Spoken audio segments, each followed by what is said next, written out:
आप लोग जैव प्रक्रम के अंतर्गत सजीवों में होने वाले पोषण क्रिया का अध्ययन कर रहे हैं। पोषण के बारे में आपको यह बताया गया है कि सजीव अपनी ऊर्जा की आवश्यकताओं की पूर्ति के लिए पोषण प्राप्त करते हैं। पोषण दो प्रकार का होता है। पहला है स्वपोषी पोषण और दूसरा है परपोषी पोषण। पहला स्वपोषी पोषण और दूसरा परपोषी पोषण। Autotrophic nutrition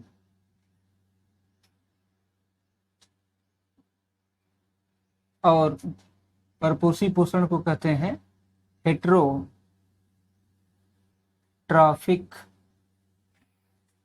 nutrition.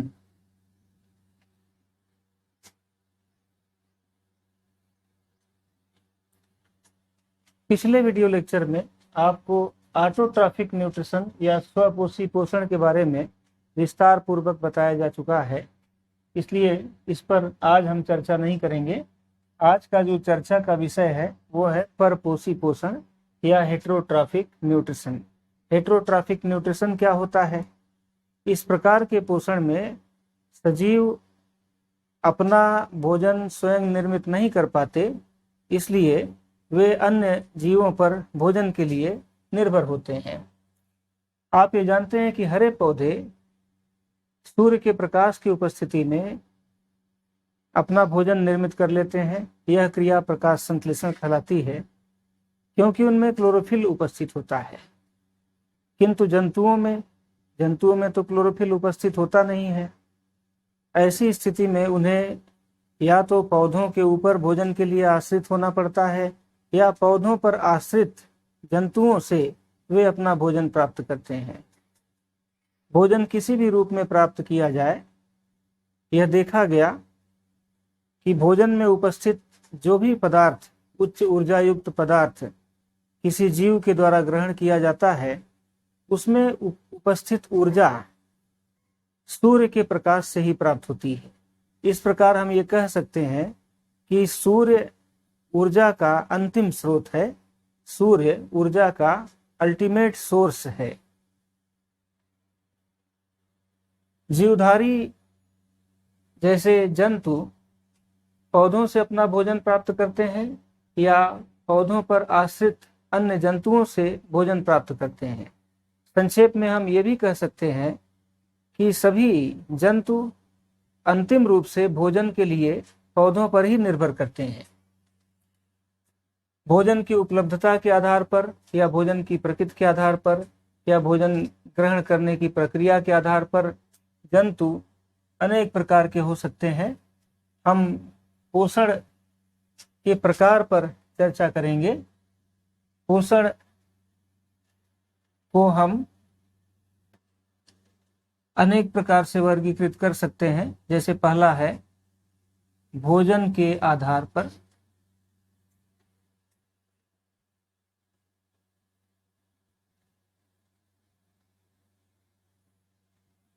भोजन के आधार पर पोषण कई प्रकार से हो सकता है। भोजन की प्रकृति अनेक प्रकार की होती है। जैसे पहला है शाकाहारी या herbivores.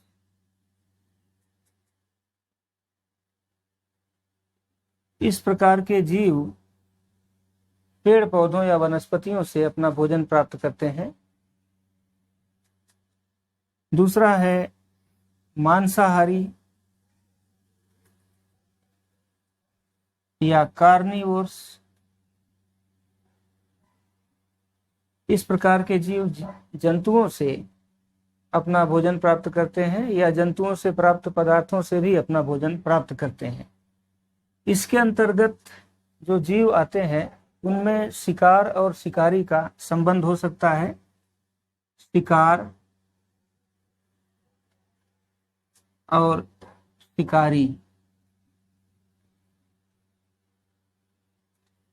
Pray and predators.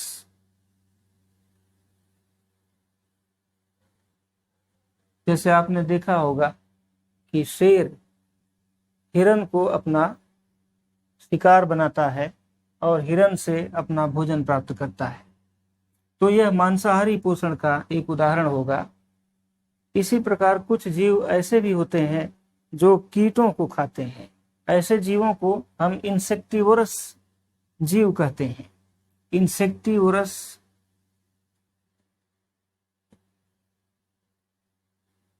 Insectivorous nutrition. कुछ जीव अन्य जीवों के रुधिर पीते हैं। ऐसे जीवों को सैंग्विवोरस जीव कहते हैं। सैंग्विवोरस जैसे चमगादड़ है या मच्छर है, ये सैंग्विवोरस जीव के अंतर्गत आते हैं। तीसरा जो वर्गीकरण है भोजन के आधार पर, वो है सर्वाहारी या आमनिवोरस।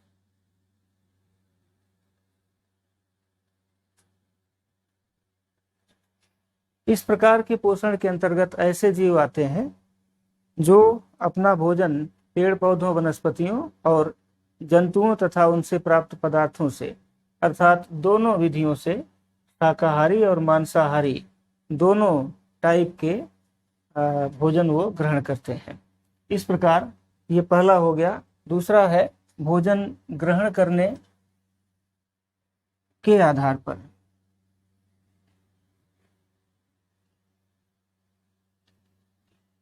दूसरा है भोजन ग्रहण करने के ढंग के आधार पर।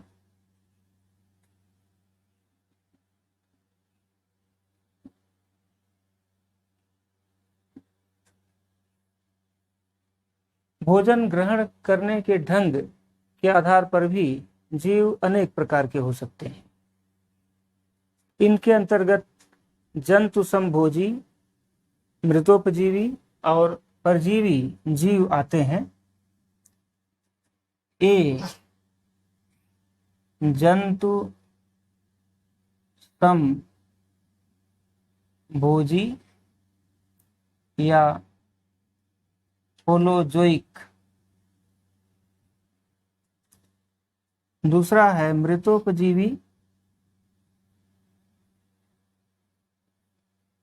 या सैप्रोबायोटिक।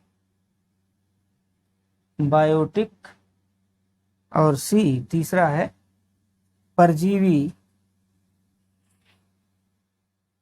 या पैरासाइट्स। जंतु संभोजी या होलोजोइक जीव किसे कहते हैं? जंतु भोजन कैसे प्राप्त करते हैं? जंतु या तो ठोस अवस्था में अथवा द्रव अवस्था में भोजन ग्रहण करते हैं। जो जीव ठोस अथवा द्रव अवस्था में भोजन ग्रहण करते हैं उन्हें हम होलोजोइक या जंतु संभोजी, जंतुओं के समान भोजन करने वाला जीव कहते हैं। दूसरा है मृतोपजीवी या सैप्रोबायोटिक।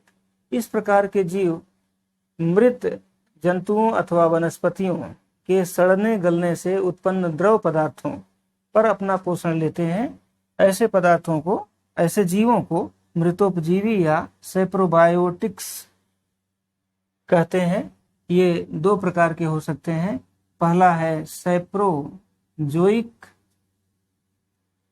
सैप्रोजोइक जो जंतुओं से अपना भोजन लेते हैं, और दूसरा है सैप्रोफाइटिक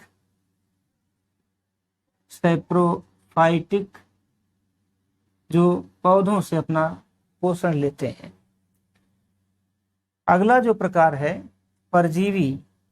परजीवी जंतु अन्य जीवों को हानि पहुंचाकर या उनमें रोग उत्पन्न करके अपना पोषण लेते हैं। इस प्रकार के जीव दो प्रकार के हो सकते हैं। एक तो इंडो पैरासाइट, कुछ जीव अन्य जीवों के भीतर अपना स्थान बना लेते हैं, उन्हें हम इंडो पैरासाइट या अंतः परजीवी कहते हैं। और दूसरा है एक्टो पैरासाइट। एक्टो पैरासाइट अनेक जीव अन्य जंतुओं के शरीर के बाहर चिपक कर या उनसे बाह्य सतह से भोजन प्राप्त करते हैं, उन्हें एक्टोपैरासाइट। एक्टोपैरासाइट के अंतर्गत जैसे जुआ है, किलनी है, मच्छर हैं, इस प्रकार के जीव आते हैं। जबकि इंडोपैरासाइट्स के अंतर्गत जैसे राउंड वर्म है, पेट का केचुआ, एस्केरिस, वो आता है। ऐसे ही अनेक जीव हो सकते हैं जो शरीर के अंदर पाए जाते हैं पैरासाइट के रूप में। यहाँ एक बात महत्वपूर्ण थी, मृतोपजीवी जीवों के अंतर्गत कुछ ऐसे भी जीव होते हैं जो अन्य मृत जंतुओं को खाकर वातावरण की सफाई करते हैं। ऐसे जीवों को स्कैवेंजर्स या अपमार्जक कहते हैं। यहाँ पर महत्वपूर्ण बात थी, स्कैवेंजर्स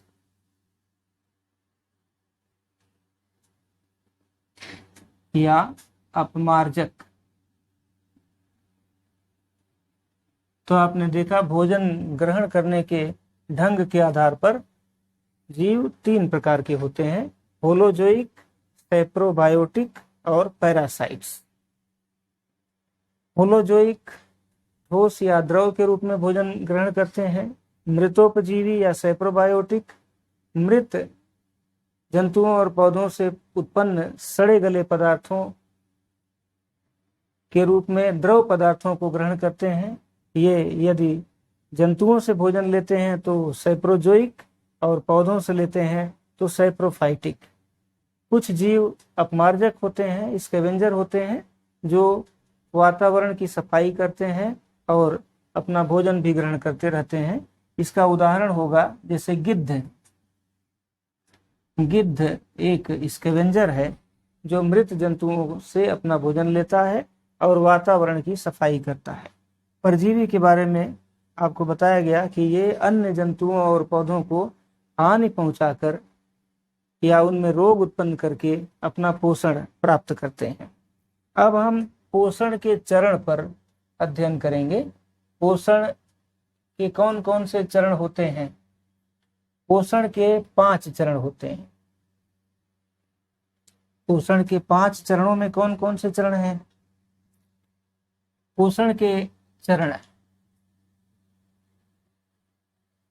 पोषण के चरण, पोषण के 5 चरण होते हैं। पहला है भोजन अंतर ग्रहण। भोजन अंतर ग्रहण। दूसरा है पाचन। तीसरा है अवशोषण। चौथा है स्वांगीकरण। पांचवा है बहिक्षेपण।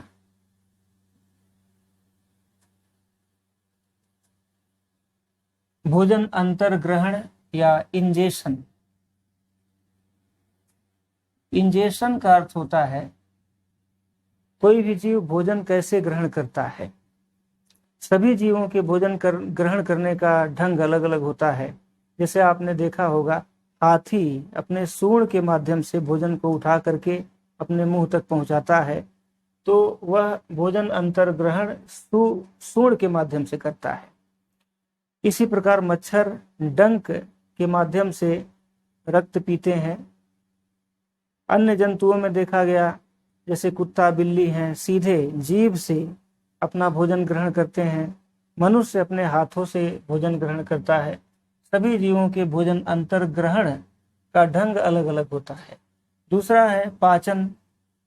पाचन किसे कहते हैं? यहाँ पर पाचन महत्वपूर्ण शब्द है, डाइजेशन। इंग्लिश में इसे कहेंगे डाइजेशन।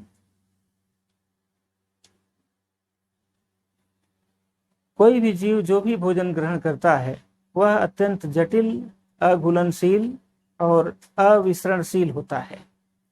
उसे विभिन्न एंजाइमों के माध्यम से विसरणशील और घुलनशील भोज्य पदार्थ में परिवर्तित कर दिया जाता है। ठोस और अविसरणशील भोज्य पदार्थ को घुलनशील और विसरणशील भोज्य पदार्थ में बदलने की क्रिया को पाचन या डाइजेशन कहते हैं। यह दो प्रकार से होता है। एक तो होता है भौतिक पाचन, जैसे हम भोजन करते हैं तो दांतों के माध्यम से, दांतों के द्वारा भोजन को चबाते हैं और बारीक टुकड़ों में उसे पीस देते हैं। यह क्रिया भौतिक पाचन के अंतर्गत आती है। जबकि दूसरी क्रिया होती है रासायनिक पाचन, केमिकल डाइजेशन। इसके अंतर्गत अत्यंत सूक्ष्म जो भोज्य पदार्थ हैं किंतु अविसरणशील हैं, उन्हें घुलनशील और विसरणशील भोजन में परिवर्तित कर दिया जाता है। इस क्रिया में एंजाइमों की भूमिका प्रमुख होती है। एंजाइम जल अपघटन के द्वारा विसरणशील भोज्य पदार्थ उत्पन्न करते हैं। तो इस तरह से पाचन दो प्रकार का होता है। पाचन के पश्चात जो भोज्य पदार्थ विसरणशील और घुलनशील भोज्य पदार्थ प्राप्त होता है, उसे जीव के शरीर द्वारा मुख्य रूप से आंतों में अवशोषित किया जाता है। इस क्रिया को कहते हैं एब्जॉर्प्शन या अवशोषण। एब्जॉर्प्शन या अवशोषण। चौथा स्वांगीकरण या एसिमिलेशन। एसिमिलेशन के अंतर्गत वह प्रक्रिया आती है जिसमें अवशोषित भोज्य पदार्थ जो रक्त के माध्यम से पूरे शरीर में पहुंचता है, वह रक्त की केशिकाओं में से निकलकर एक्स्ट्रा सेलुलर फ्लूइड में आता है और ECF या एक्स्ट्रा सेलुलर फ्लूइड में से कोशिकाओं के भीतर प्रवेश करता है। तो जब भोज्य पदार्थ कोशिकाओं के जीवद्रव्य का भाग बन जाता है, तो यह प्रक्रिया स्वांगीकरण या एसिमिलेशन कहलाती है। अंत में पांचवा जो स्टेप है वो है बहिक्षेपण या इजेशन। इजेशन किसे कहते हैं? पाचन के पश्चात अनेक पदार्थ ऐसे भी होते हैं जो अपचित रह जाते हैं, वो वर्ज्य पदार्थ के रूप में शरीर से बाहर निकाल दिए जाते हैं। वर्ज्य पदार्थों को शरीर से बाहर निकालने की क्रिया को इजेशन या बहिक्षेपण कहते हैं। अनेक जीव अत्यंत सरल होते हैं, उनके शरीर की संरचना अत्यंत सरल होती है। जैसे अमीबा। अमीबा में भोजन ग्रहण करने की जो प्रक्रिया होती है वह जनरल बॉडी सरफेस से कहीं से भी हो जाती है। जैसे यदि हम अमीबा का चित्र बनाएं, अमीबा अनियमित आकृति का एक सूक्ष्म जीव होता है जिसमें अनेक स्यूडोपोडिया, आपने पढ़ा होगा, ये अनियमित आकृति का जीव है जिसमें ये कूटपाद है या स्यूडोपोडिया है। स्यूडोपोडिया। जब कोई भोज्य पदार्थ जैसे बैक्टीरिया इसके संपर्क में आता है तो स्यूडोपोडिया बढ़कर, जैसे ये दो स्यूडोपोडिया दिख रहे हैं, तो ये बढ़कर इस भोजन को धीरे धीरे घेर लेते हैं।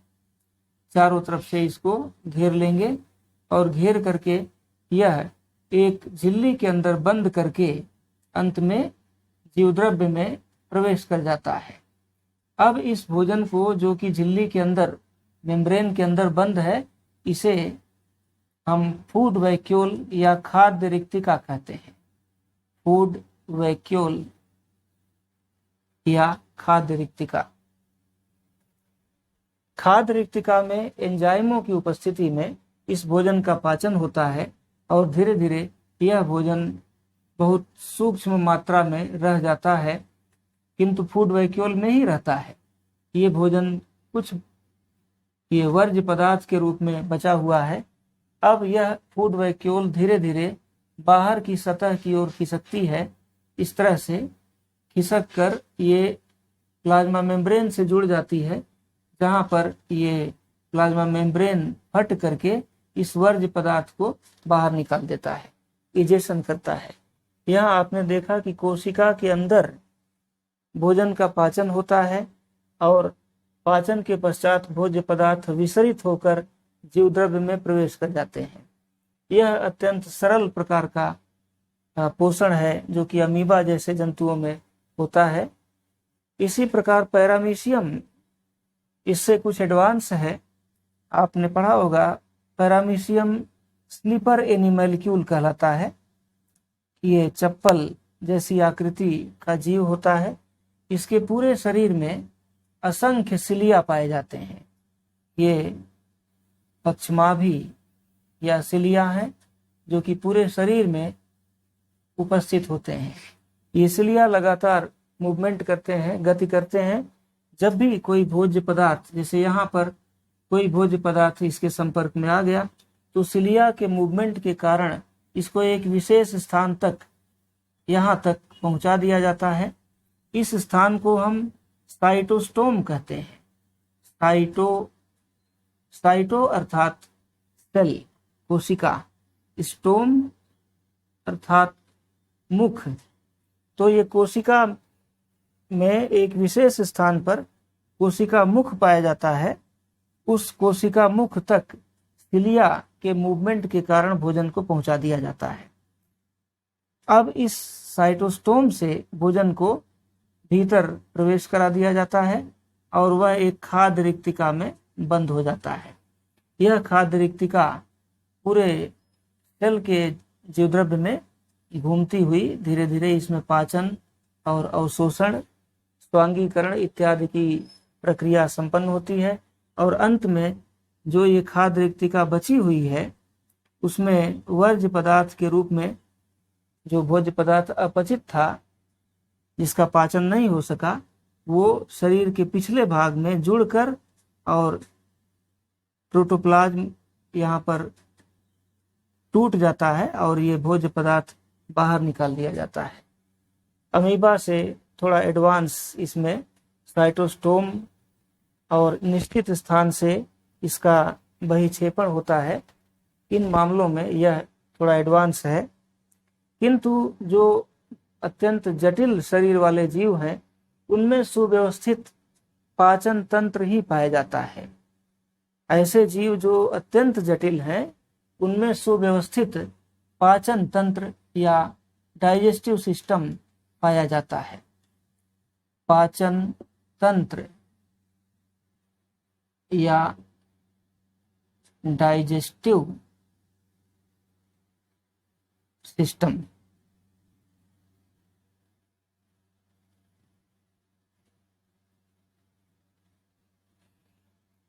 अब हम मानव के पाचन तंत्र पर अध्ययन करेंगे। यहाँ पर ये चित्र हमने पहले से ही बना रखा है जिससे समय बचाया जा सके।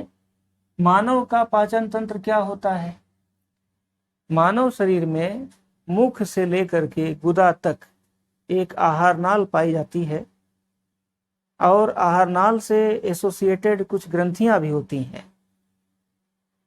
मनुष्य के शरीर में आहार नाल और उससे संबंधित ग्रंथियों को सम्मिलित रूप से पाचन तंत्र के अंतर्गत रखा जाता है। आहार नाल की संरचना कैसी होती है? अब हम मनुष्य के पाचन तंत्र में आहार नाल की संरचना और आहार नाल के अंदर होने वाली जैविक क्रियाओं का अध्ययन करेंगे।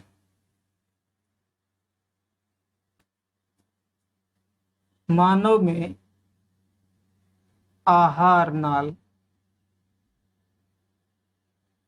यहाँ पर आहार नाल का एक चित्र बना हुआ है।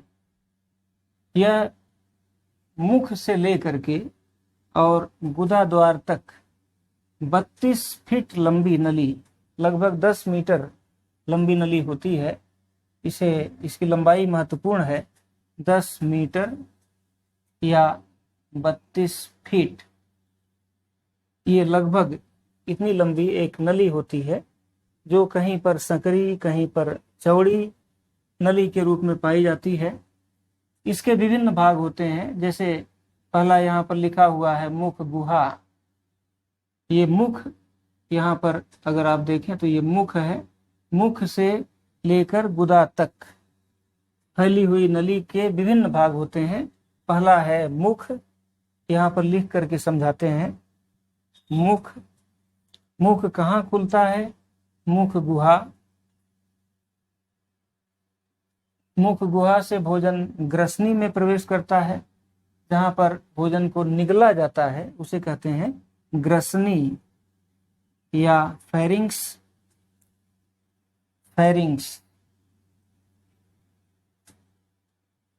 मुख गुहा को बक्कल कैविटी, मुख को माउथ। फेरिंग्स से भोजन ग्रसिका या आइसोफेगस में प्रवेश करता है। आइसोफेगस से स्टमक में, यहाँ पर स्टमक का ये चित्र बना हुआ है, स्टमक या आमाशय।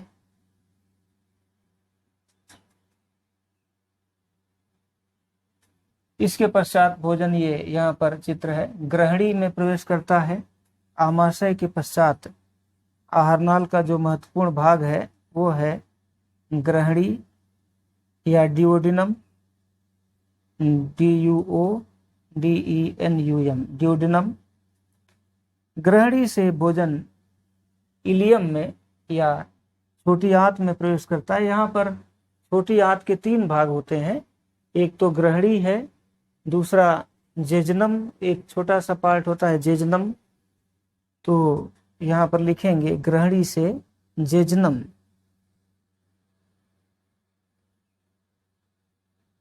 में भोजन प्रवेश करता है। जेजनम के पश्चात क्षुद्रांत या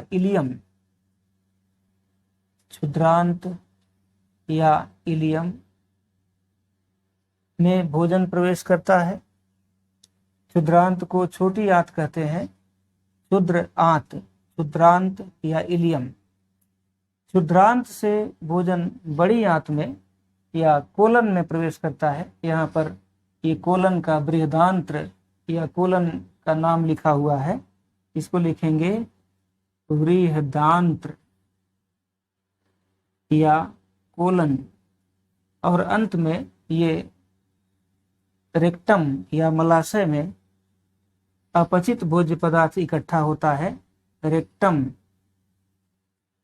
या मलाशय, जिसमें मल पदार्थ के रूप में अपचित भोज्य पदार्थ या वर्ज्य पदार्थ इकट्ठा रहता है और समय समय पर गुदा द्वार के माध्यम से इसे शरीर से बाहर निकाल दिया जाता है। एनस या गुदा, एनल अपर्चर, गुदा द्वार, यह जो बाहर छिद्र खुलता है उसे कहेंगे एनल अपर्चर या गुदा द्वार।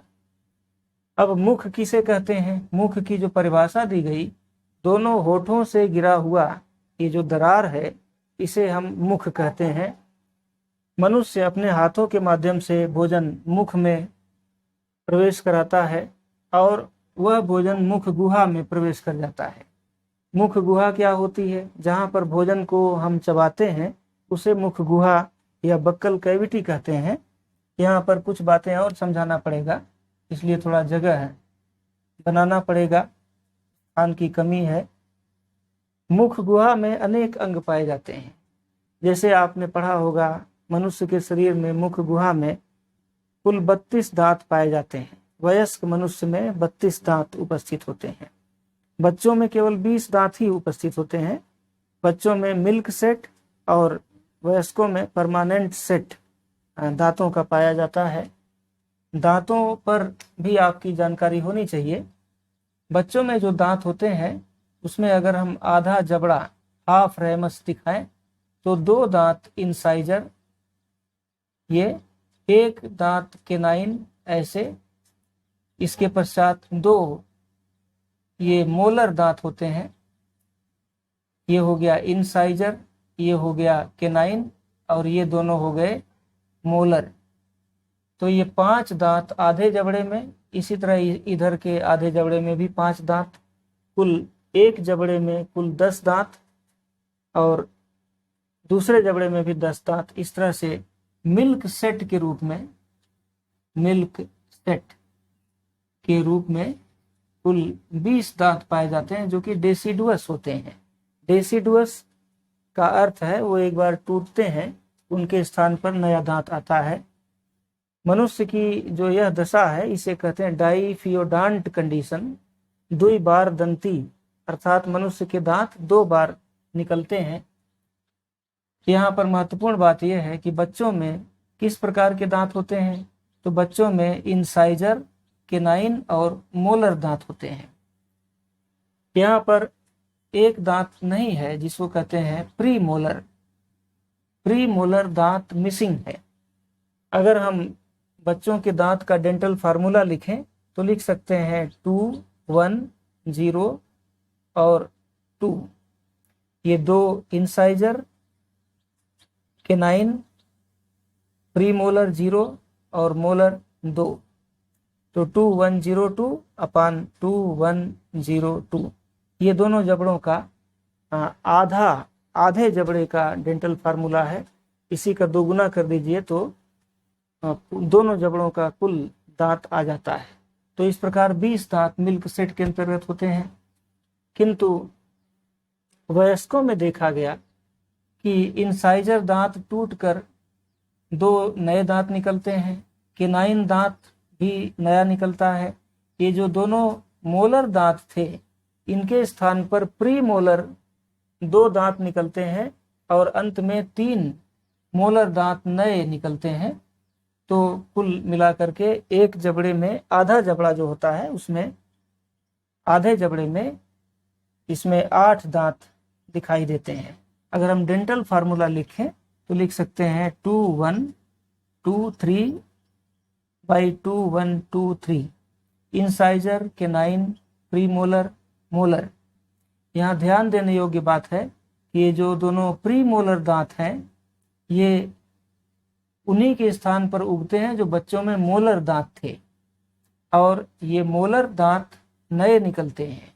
इस प्रकार मोलर दांत जो 3 आधे जबड़े में था, तो दोनों जबड़ों में कुल मिला के 3 गुणे 4 12 दांत मोलर होते हैं, जो कि एक ही बार निकलते हैं। शेष दांत जो भी हैं वो 2 बार निकलते हैं, एक बार टूटता है, दूसरी बार निकलता है। तो बच्चों का जो डेंटल फार्मूला है 2102 बाई 2102, और वयस्कों का जो डेंटल फार्मूला है 2123 बाई 2123, दोनों जबड़ों का अलग अलग। तो यह बात महत्वपूर्ण थी दांतों के संबंध में। पुनः बक्कल कैविटी पर चर्चा करते हैं। मनुष्य के मुख गुहा में कुल 32 दांत होते हैं। दांतों के द्वारा मनुष्य भोजन को चबाता है। इस क्रिया में जीभ और लार ग्रंथियों से स्रावित लार मिल करके भोजन को लुगदी जैसा बना देते हैं। जीभ भोजन को चबाने में दांतों के बीच भोजन लाने के लिए सहायता करता रहता है। मानव में 3 जोड़ी जो लार ग्रंथियां होती हैं, उनका भी नाम महत्वपूर्ण है। पहला है पैरोटिड ग्लैंड, दूसरा है सब मैक्सिलरी,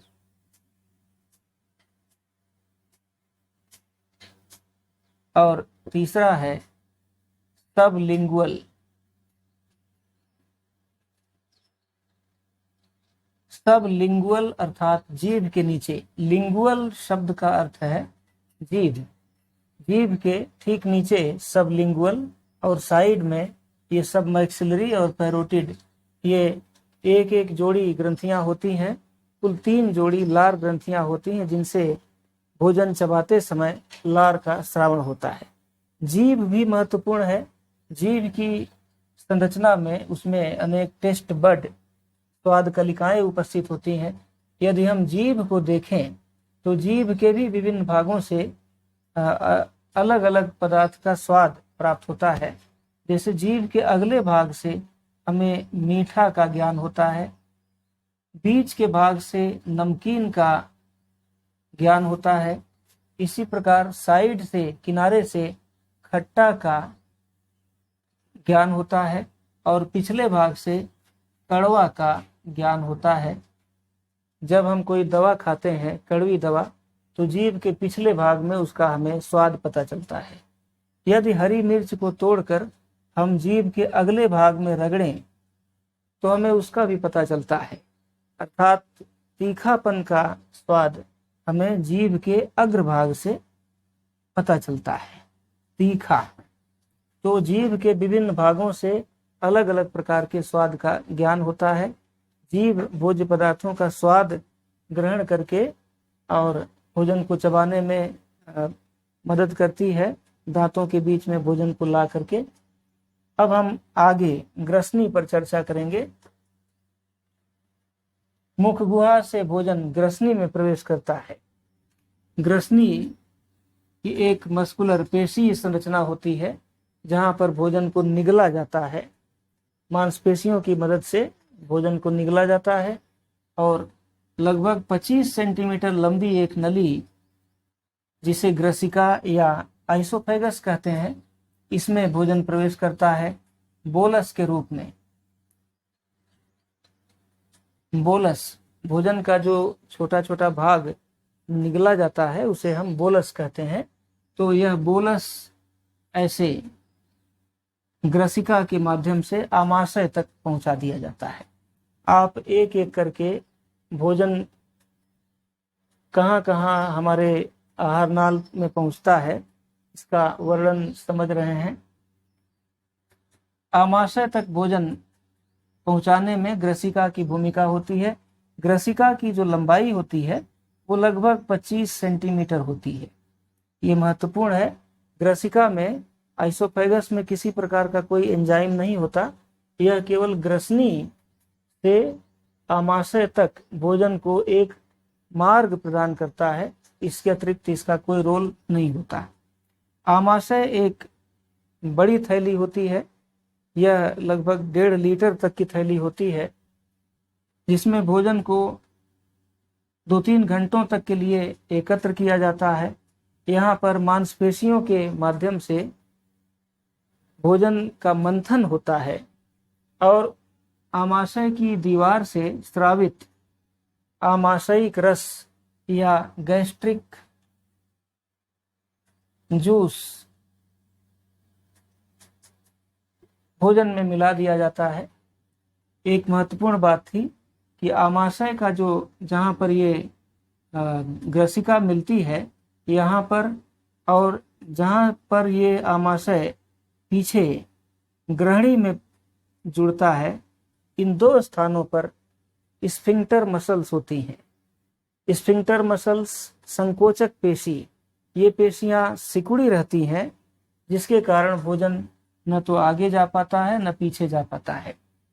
इन संकोचक पेशियों के खुलने से अगर अगला ये संकोचक पेशी खुलता है तो भोजन बाहर निकल सकता है, और यदि पिछला संकोचक पेशी खुलता है तो भोजन ग्रहणी के माध्यम से छोटी आंत में प्रवेश करता है। पीछे की संकोचक पेशी को हम पाइलोरिक संकोचक पेशी कहते हैं, पाइलोरिक स्फिंक्टर, और अगला जो ये है इसको कहते हैं कार्डियक स्फिंक्टर, इसे कहेंगे पाइलोरिक स्फिंक्टर। स्फिंक्टर मसल्स बहुत महत्वपूर्ण है। और अंत में गुदाद्वार पर भी एक संकोचक पेशी होती है जिसको कहते हैं एनल स्फिंक्टर। ये भी जानते रहिए, एनल स्फिंक्टर। तो भोजन यहाँ पर आमाशय में आमाशयिक रस या गैस्ट्रिक जूस में मिला दिया जाता है। गैस्ट्रिक जूस में 3 महत्वपूर्ण पदार्थ होते हैं। पहला तो HCl होता है, दूसरा पेप्सिनोजन के रूप में एक एंजाइम निकलता है, प्रो एंजाइम पेप्सिनोजन, और तीसरा म्यूकस सेल्स होती हैं जो कि म्यूकस का स्रावण करती हैं। म्यूकस चिकना पदार्थ होता है। HCl का स्रावण विशेष प्रकार की कोशिकाएं करती हैं जिनका नाम है पैराइटल सेल्स।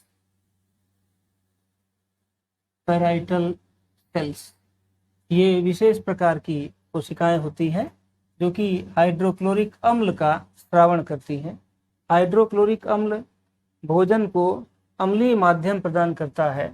अम्लीय माध्यम में दो बातें होती हैं, एक तो भोजन के साथ आए हुए जीवाणुओं या हानिकारक पदार्थों को अम्ल के द्वारा नष्ट कर दिया जाता है, और दूसरा यह पेप्सिनोजन जो एंजाइम स्रावित होता है, इसे पेप्सिन में जो एक्टिव एंजाइम होता है वो होता है पेप्सिन, तो पेप्सिन में बदलने में सहायक होता है।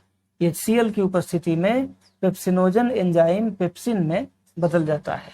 और तीसरा म्यूकस सेल्स होती हैं जो कि म्यूकस का स्रावण करती हैं। पेप्सिनोजन का स्रावण करने वाली कोशिकाओं को चीफ सेल्स कहते हैं, और ये म्यूकस का स्रावण करने वाली जो कोशिकाएं होती हैं उन्हें हम गॉबलेट सेल्स कहते हैं, नाम देते हैं गॉबलेट सेल्स। इस तरह से ये तीन पदार्थ गैस्ट्रिक जूस में आमाशयिक रस, जिसे जठर रस भी कहते हैं, इसमें पाया जाता है।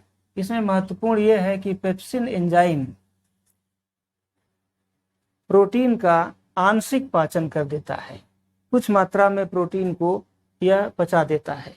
एक बात बताना भूल गया, लार में जो यहाँ पर मुख गुहा में बता रहा था, लार में एक विशेष एंजाइम होता है जो कि कार्बोहाइड्रेट का पाचन करता है, स्टार्च को माल्टोज में बदलता है।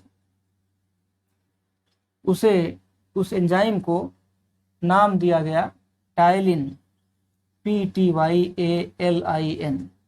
यह कार्बोहाइड्रेट पाचक एंजाइम लार में उपस्थित होता है, जो भोजन में पाए जाने वाले स्टार्च का लगभग 30 से 40% तक पाचन कर देता है।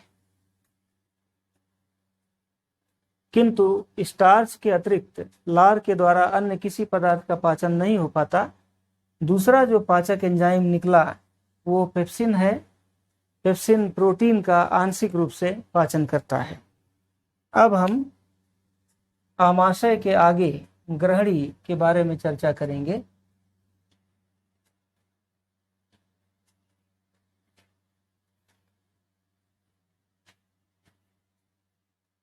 आइसोफेगस, ग्रसिका, आमाशय।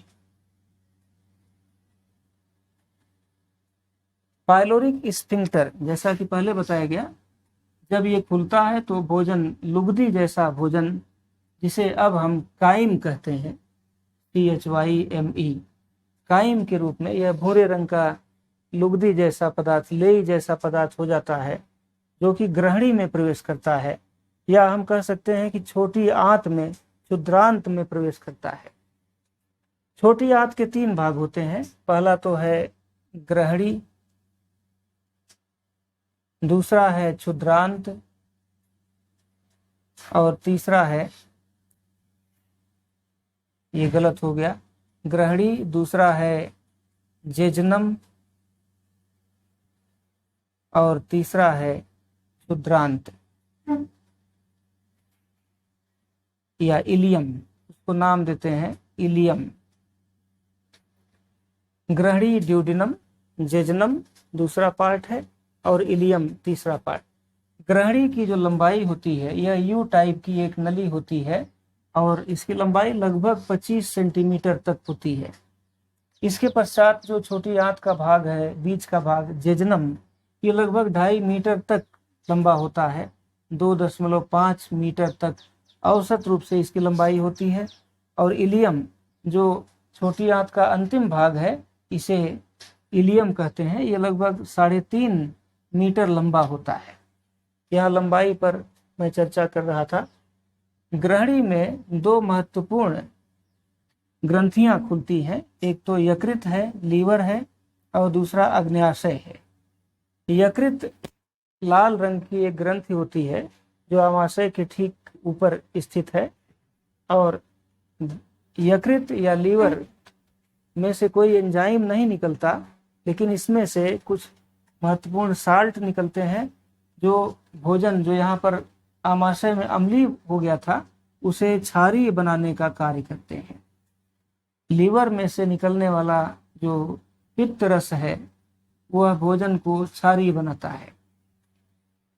और दूसरा, उसमें जो साल्ट उपस्थित होते हैं वे भोजन में उपस्थित वसा का इमल्सीकरण करते हैं।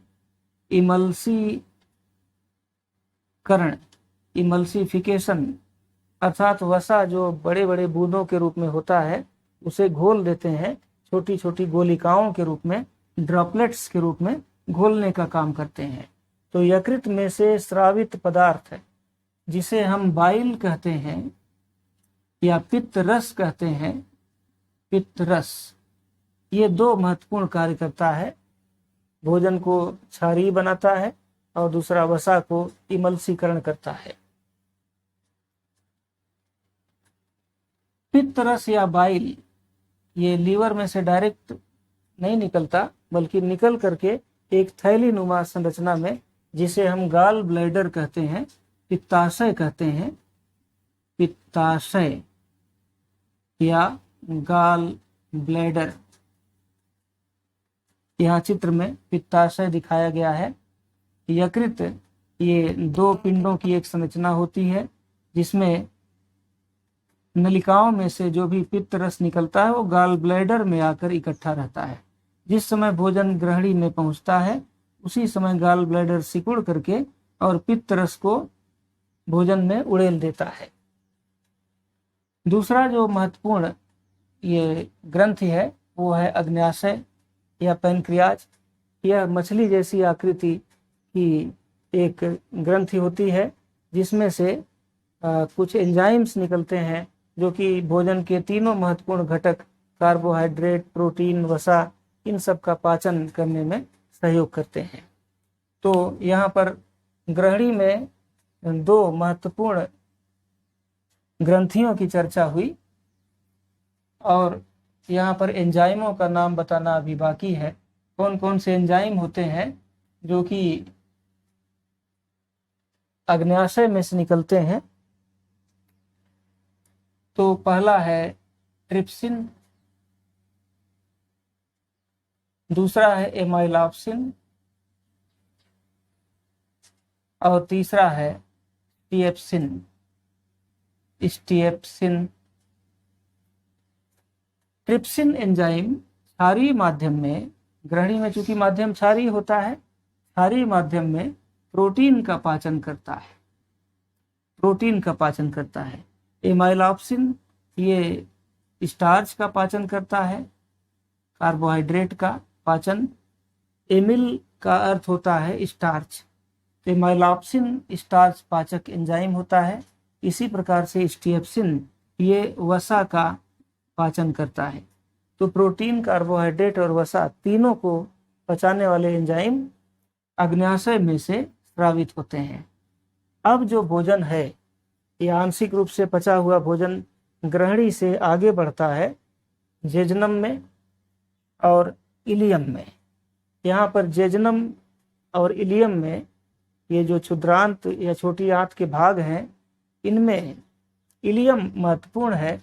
इलियम में सक्कस इंटेरिकस नामक एक पाचक रस पाया जाता है, जिसमें भोजन के तीनों घटक जो कि पहले बताया गया, कार्बोहाइड्रेट, प्रोटीन और वसा, तीनों को पचाने के लिए कुछ न कुछ एंजाइम उपस्थित होते हैं।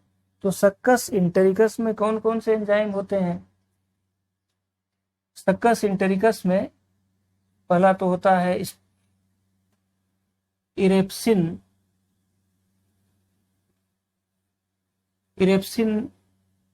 ये प्रोटीन पाचक एंजाइम होता है जो आंशिक रूप से जो अभी तक प्रोटीन पचा हुआ था उसका पूर्ण पाचन करने का कार्य करता है इरेप्सिन। दूसरा होता है लाइपेज एंजाइम लिपिड का या वसा का पाचन करता है। पूर्ण पाचन, वसा के पाचन से दो चीजें प्राप्त होती हैं, एक तो फैटी एसिड्स वसीय अम्ल और दूसरा ग्लिसरॉल और फैटी एसिड वसा के पूर्ण पाचन से उत्पन्न होने वाले पदार्थ हैं। इसी प्रकार इसमें कुछ सक्कस इंटेरिकस में यहाँ पर लिखना था सक्कस इंटेरिकस, ये इलियम में से निकलने वाला पाचक रस है, जिसमें विभिन्न एंजाइम उपस्थित होते हैं, इरेप्सिन, लाइपेज। इसी तरह से माल्टेज जो माल्टोज का पाचन करता है, या इन्वर्टेज जो सुक्रोज का पाचन करता है, लैक्टेज जो लैक्टोज का पाचन करता है। ये तीनों कार्बोहाइड्रेट हैं, डाइसैकराइड के रूप में होते हैं। इन्हें मोनोसैकराइड में बदलने का, माल्टोज से केवल ग्लूकोज मिलता है, इन्वर्टेज से ग्लूकोज प्लस फ्रक्टोज प्राप्त होता है, और लैक्टेज से लैक्टोज प्लस ग्लूकोज, ये दोनों चीजें प्राप्त होती हैं। इस प्रकार भोजन का पूर्ण पाचन इलियम में सक्कस इंटेरिकस के माध्यम से हो जाता है। अब यह भोजन प्रवेश करता है बड़ी आंत में। यहाँ पर छोटी आंत से बड़ी आंत में प्रवेश करता है। बड़ी आंत के भी 3 भाग होते हैं, जैसा कि चित्र आप देखिए। पहला तो यह है परिशेषिका, इसको कहते हैं अपेंडिक्स। दूसरा जो भाग है वो है कोलन, और तीसरा भाग है रेक्टम। यहाँ पर पहला भाग था अपेंडिक्स,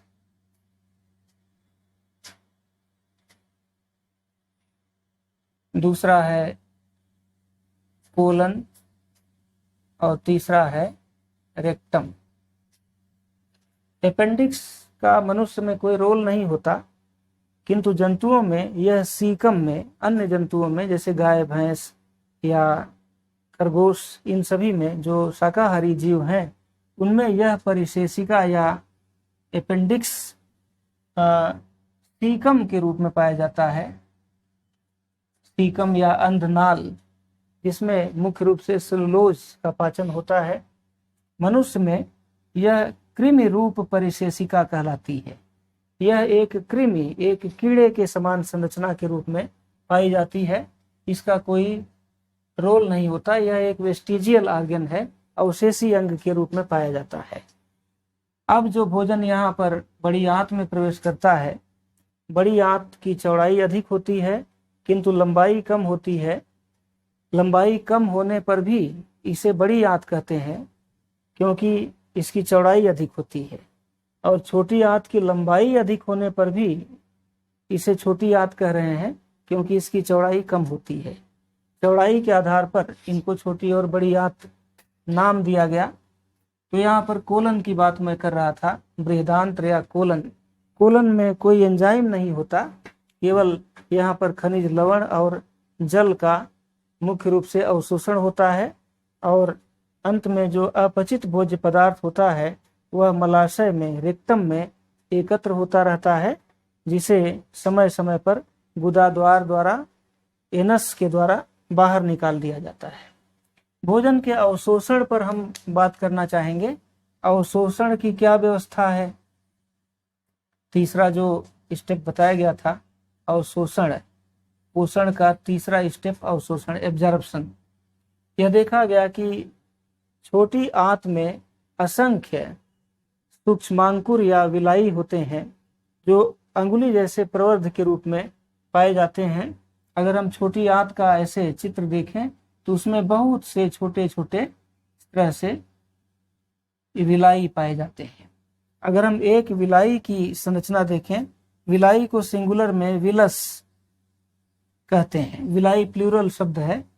तो अगर हम विलस की संरचना देखें आंत की दीवार में, तो हम पाते हैं इसमें रक्त की केशिकाएं फैली होती हैं। इस तरह से ये रक्त की केशिकाएं हैं, ऐसे ये फैली हुई हैं, जिसमें मुख्य रूप से कार्बोहाइड्रेट के पाचन से उत्पन्न पदार्थ ग्लूकोज, या प्रोटीन के पाचन से प्राप्त पदार्थ एमिनो एसिड, और जल के साथ साथ खनिज लवण और विटामिन्स, ये सभी पदार्थ यहाँ पर अवशोषित कर लिए जाते हैं।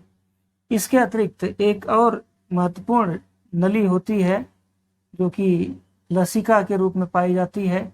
इसे कहते हैं लैक्टियल लैक्टियल में वसीय अम्ल और ग्लिसरॉल का अवशोषण होता है, जबकि अन्य पदार्थों का अवशोषण केशिकाओं के द्वारा होता है, कैपिलरी के द्वारा होता है। ये दोनों अंत में रक्त की नलिकाओं में ही मिलते हैं, कैपिलरीज भी और लैक्टियल्स भी।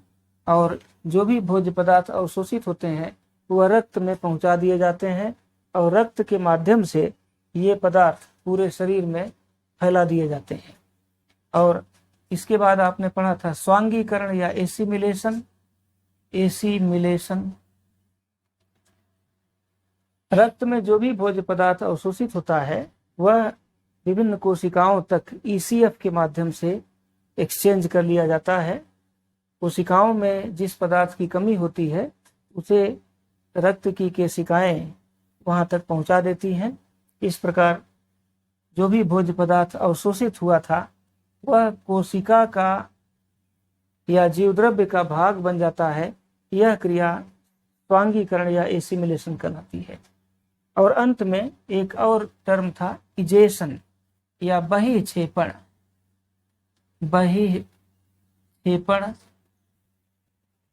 इजेशन अपचित भोज्य पदार्थ वर्ज्य पदार्थ के रूप में गुदा द्वार से बाहर निकाल दिया जाता है। इस प्रकार मानव के पोषण और पाचन तंत्र से संबंधित यह समस्त जानकारी थी। अगले वीडियो लेक्चर में श्वसन तंत्र के बारे में जानकारी दी जाएगी। धन्यवाद।